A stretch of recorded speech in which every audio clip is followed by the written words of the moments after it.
잠시만요. 이 영상 클릭하신 분 혹시 세컨드홈 로망만 갖고 계신가요? 여러분 안녕하세요. 어른이들의 스마트한 라이프를 위한 모든 것 어른이 트렌드입니다. 혹시 은퇴하면 공기 좋은 곳에 작은 집 하나 얻어서 주말마다 내려가 살아야지 하는 생각 한 번쯤 해보셨죠? 전원생활의 로망, 바로 세컨드홈 이야기입니다. 생각만 해도 벌써부터 마음이 편안해지는 것 같은데요. 그런데 여러분, 이 로망을 무턱대고 실현했다가는 정말 큰일 날 수 있다는 사실 알고 계셨나요? 자칫 잘못하면 세금 폭탄을 맞을 수도 있거든요.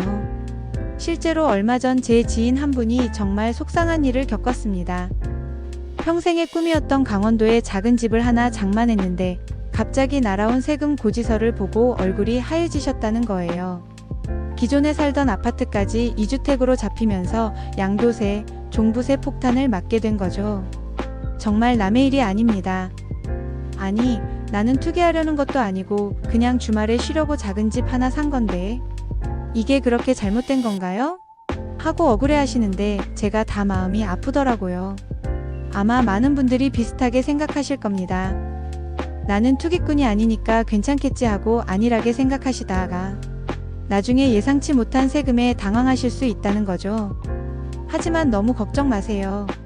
오늘 제가 여러분의 그런 걱정을 싹 덜어드릴 해결책을 가지고 왔습니다. 바로 정부에서 올해부터 시행하고 있는 아주 따끈따끈한 정책, 세컨드홈 세금 특례 제도입니다. 이 제도만 잘 활용하면 1주택자 혜택을 그대로 받으면서 여러분의 로망이었던 세컨드홈을 합법적으로 아주 스마트하게 마련할 수 있습니다. 오늘 영상 끝까지 보시면 여러분은 최소 수백, 수천만 원의 세금을 아끼실 수 있을 겁니다. 평생 모은 소중한 자산, 억울한 세금으로 잃지 않으려면 오늘 영상 절대 놓치지 마세요. 자, 그럼 도대체 이 세컨드홈 세금 특례라는 게 뭘까요? 쉽게 말해서 정부가 지정한 특정 지역에 두 번째 집을 사면 세금을 계산할 때 그 집은 없는 집으로 쳐주겠다는 겁니다. 정말 파격적인 혜택이죠.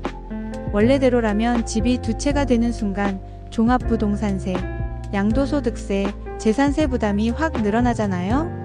그런데 이 특례를 적용받으면 기존에 살던 첫 번째 집을 팔 때 1가구 1주택 비과세 혜택을 그대로 받을 수 있게 되는 겁니다. 그렇다면 정부는 왜 이런 혜택을 주는 걸까요? 바로 지방소멸이라는 심각한 문제 때문입니다. 지금 대한민국은 수도권은 빵빵 터질 것 같은데 지방은 점점 사람이 없어져서 도시 자체가 사라질 위기에 처해 있어요.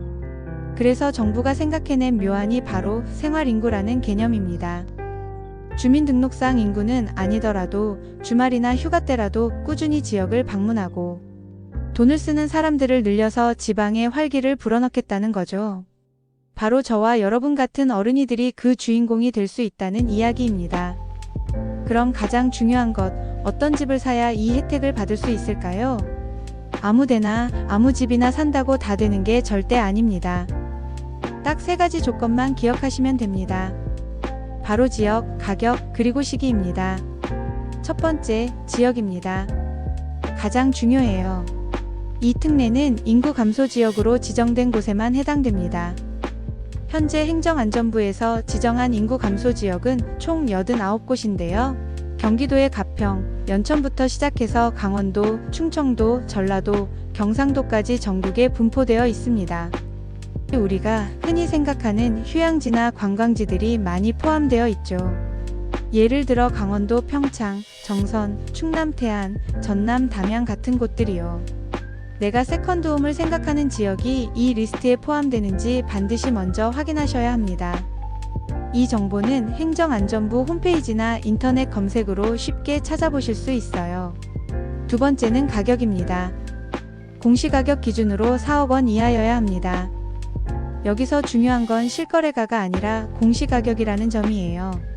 보통 공시가격이 실거래가보다 낮게 책정되니까 실제로는 5억에서 6억 원 정도 되는 주택까지도 특례 대상에 포함될 수 있다는 계산이 나옵니다.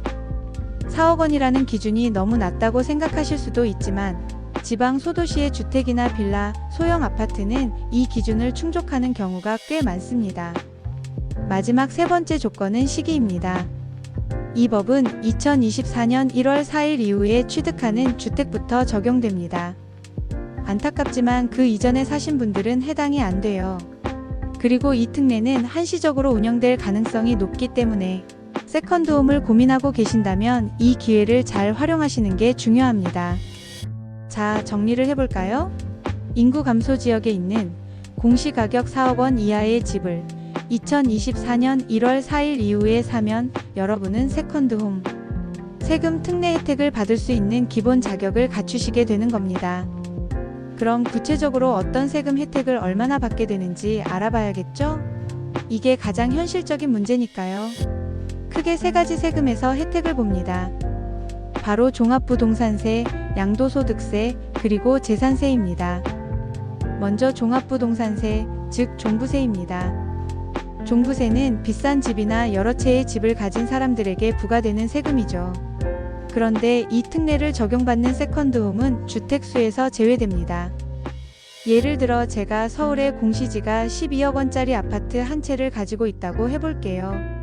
그럼 1주택자 종부세 기본 공제 12억 원을 적용받아서 종부세를 내지 않습니다. 그런데 만약 제가 인구 감소 지역이 아닌 곳에 공시지가 3억 원짜리 세컨드홈을 샀다면 이제 저는 2주택자가 되고 공제 금액이 9억 원으로 줄어들어서 종부세를 내야 합니다. 하지만 특례 지역에 집을 사면 이 3억 원짜리 집은 없는 셈 치니까 저는 여전히 1주택자로 종부세 비과세 혜택을 그대로 유지할 수 있는 겁니다. 다음은 가장 중요한 양도소득세입니다. 집 할 때 내는 세금이죠. 이게 정말 큽니다. 1가구 1주택자가 집을 2년 이상 보유하고 조정 대상 지역은 2년 거주 요건. 추가, 매매 가격이 12억 원 이하면 양도세가 전액 비과세됩니다. 그런데 집이 두 채가 되면 이 혜택이 사라지고 양도세 중과까지 걱정해야 하죠.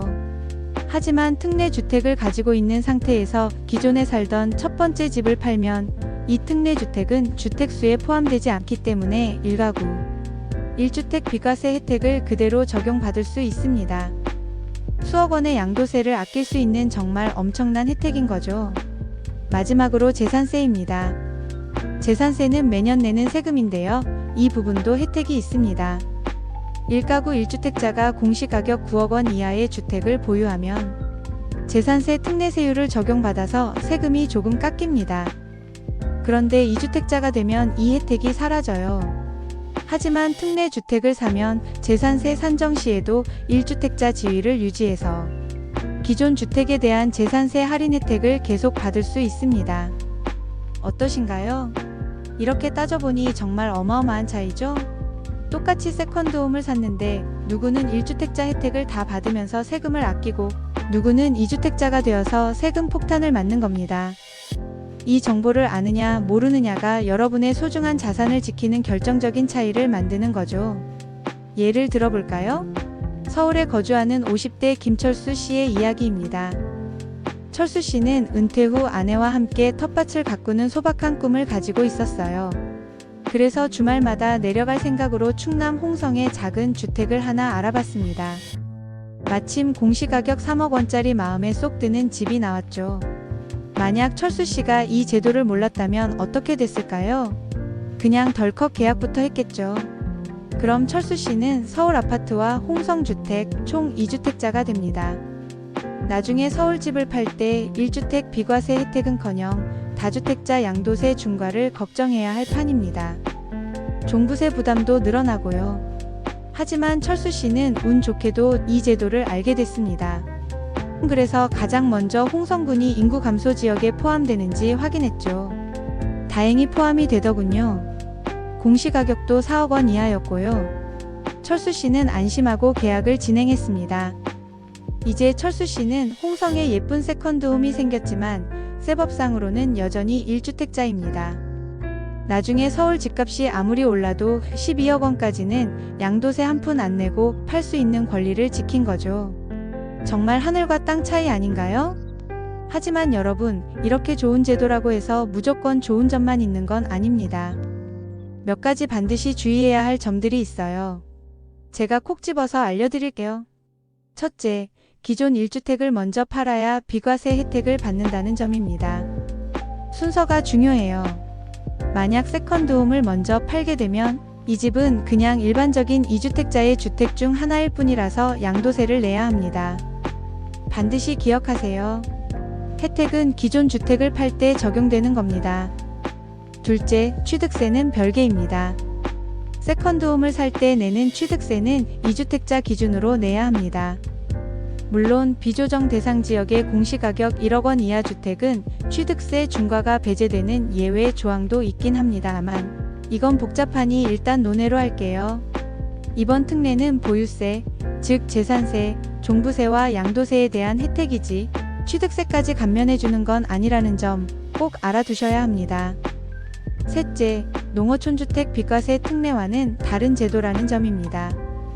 기존에도 농어촌주택에 대한 양도세 비과세 특례가 있었죠. 하지만 그건 대지 면적, 주택 면적, 가액 기준 등이 더 까다로웠어요. 이번 세컨드홈 특례는 그 조건이 훨씬 완화되었다는 점에서 차이가 있습니다. 두 가지 제도의 요건을 잘 비교해보고 본인에게 더 유리한 쪽을 선택해야 합니다. 넷째, 언제까지 이 제도가 유지될지 모른다는 점입니다. 정부 정책이라는 게 언제든 바뀔 수 있잖아요. 그러니 너무 먼 미래의 일로 생각하고 미루시기보다는 정말 세컨드홈에 대한 계획이 있으시다면 조금 더 적극적으로 알아보시고 현명한 결정을 내리시는 게 좋습니다. 자, 오늘 정말 중요한 이야기를 나눴습니다. 세컨드홈이라는 달콤한 로망 뒤에 숨어있는 세금이라는 무서운 현실, 그리고 그 현실을 슬기롭게 헤쳐나갈 수 있는 세컨드홈 세금 특례라는 강력한 무기까지. 이제 여러분은 누구보다 스마트하게 세컨드홈을 준비할 수 있는 지식을 갖추게 되셨습니다. 하지만 아는 것에서 그치면 아무 소용이 없겠죠? 지금 당장 여러분이 하셔야 할 행동은 무엇일까요? 첫 번째, 내가 꿈꾸는 세컨드홈의 후보 지역이 인구 감소 지역에 포함되는지 검색해보세요. 정부24나 행정안전부 홈페이지에 가면 리스트를 쉽게 확인하실 수 있습니다. 두 번째, 해당 지역의 부동산 시세를 알아보세요. 공시가격 4억 원 이하의 매물이 있는지, 내가 가진 예산으로 어떤 집을 살 수 있는지 구체적으로 그림을 그려보는 겁니다. 그리고 가장 중요한 세 번째, 혼자서 모든 걸 결정하려고 하지 마세요. 세금 문제는 정말 복잡하고 어렵습니다. 오늘 제가 설명해 드린 건 가장 기본적인 내용이고 개인의 상황에 따라 변수가 많을 수 있어요. 반드시 계약 전에는 세무사 같은 전문가와 상담을 통해 최종적으로 확인하는 과정을 거치시길 바랍니다. 그게 가장 안전하고 확실한 방법이에요. 여러분의 어른이 라이프가 세금 문제로 발목 잡히는 일은 없었으면 좋겠습니다. 오늘 영상이 여러분의 행복한 세컨드홈 라이프의 든든한 디딤돌이 되었기를 바랍니다. 궁금한 점이 있으시면 언제든지 댓글로 남겨주시고요. 오늘 내용이 도움이 되셨다면 구독과 좋아요, 그리고 소중한 분들께 이 영상을 공유해 주시는 것도 잊지 마세요. 지금까지 어른이 트렌드였습니다. 감사합니다.